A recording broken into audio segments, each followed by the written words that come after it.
G'day, g'day, my name's Jim and today I'm going to be giving you my opinions on the Ozito Cordless 8-inch chainsaw after a full year of testing.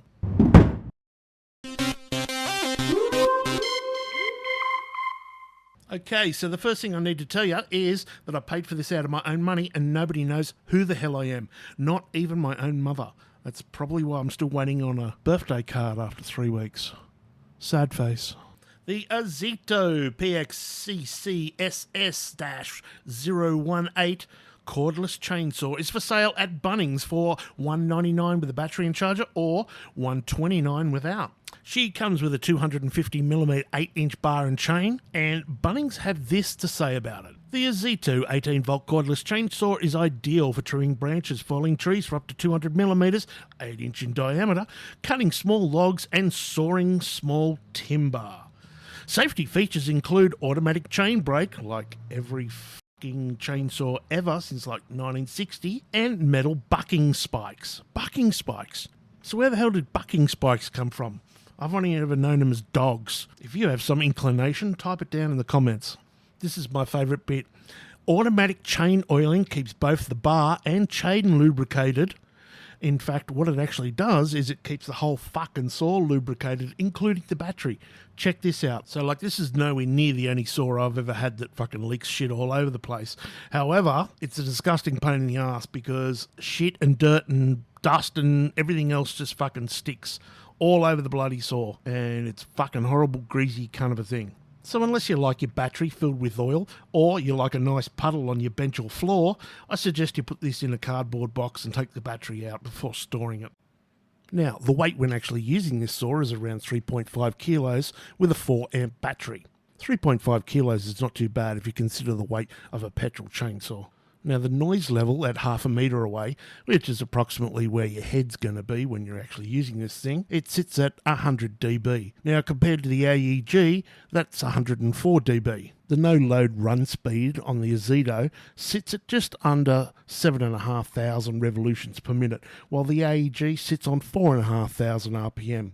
The Ozito has a toolless bar removal system, which I think is a really good idea for an average DIYer, housewife, etc., who doesn't have access to a huge amount of tools. Unfortunately, you're still going to have to carry around a flathead screwdriver so you can adjust the chain tension, as they did not include this like they did with the AEG.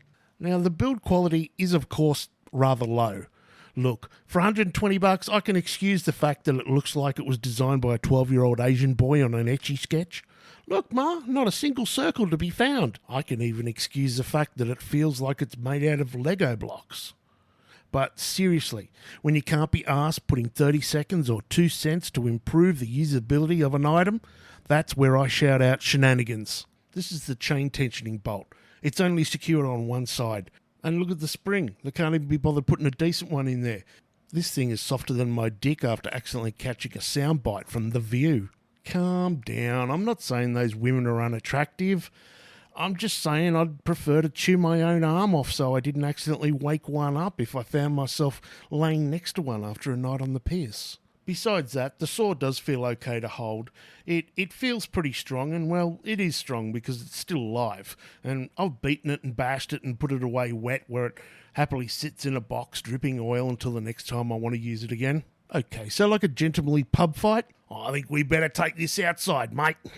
Alright, so let the nitpicking begin. So look, the first thing you're going to notice is the feel. It feels empty. It feels like there's absolutely nothing in it. It literally feels like a toy saw.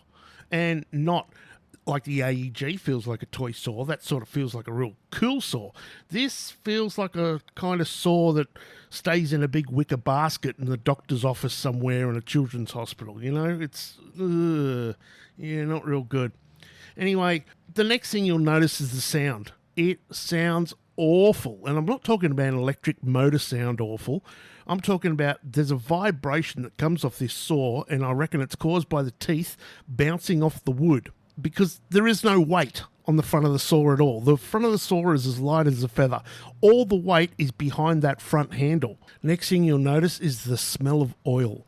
What the fuck? You guys really need to put an adjustment on this thing. So after all this, does it cut? Well, actually, besides the fact it bounces off the wood quite a lot because it's so light, it actually cuts very well. If you put your branch at the back of the blade and dig the dogs in, then lift from the handle up, just very gently, she'll happily sit there and munch, rather slowly, through quite a large piece of wood, in fact. Alright, so I'm just going to shut up for a minute so you can have a listen to what it sounds like, and then I'll be back with the final score.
Okay, so here is my summary.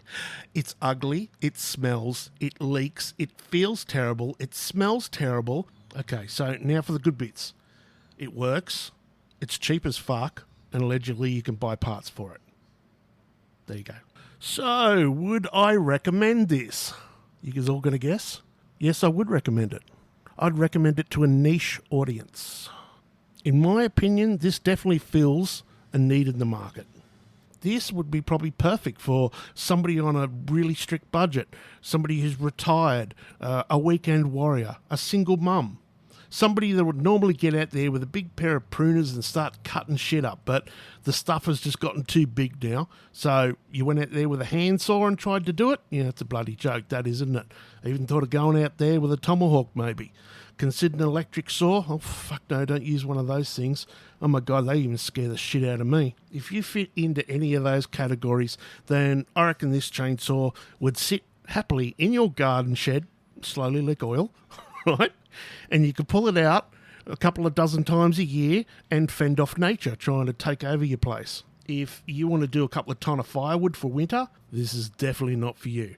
And if you want to do something around palm trees, where it's the fronds or whatever, they're a pain in the ass no matter what you're going to use them, sorry. Rightio, so just going to make a quick couple of corrections. When I told you the weight was 3.5 kilos with 4 amp battery, it was actually a 3 amp battery. Sorry about that. Also, I said it was an 8-inch bar when it's a 10-inch bar.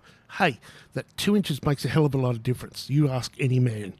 All right, peoples. Well, if you liked the video, you know what to do. And if you hated the video, you know what to do. And if you don't know what to do, ask in the comments below. Y'all be good, stay safe, and we'll see you around like a Rissole trendsetters. Play the music!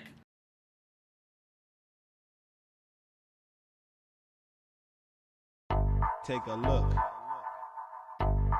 Shake it up, shake it up, shake it up.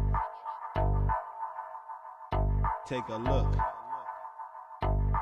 Shake it up, shake it up, shake it up. Take a look.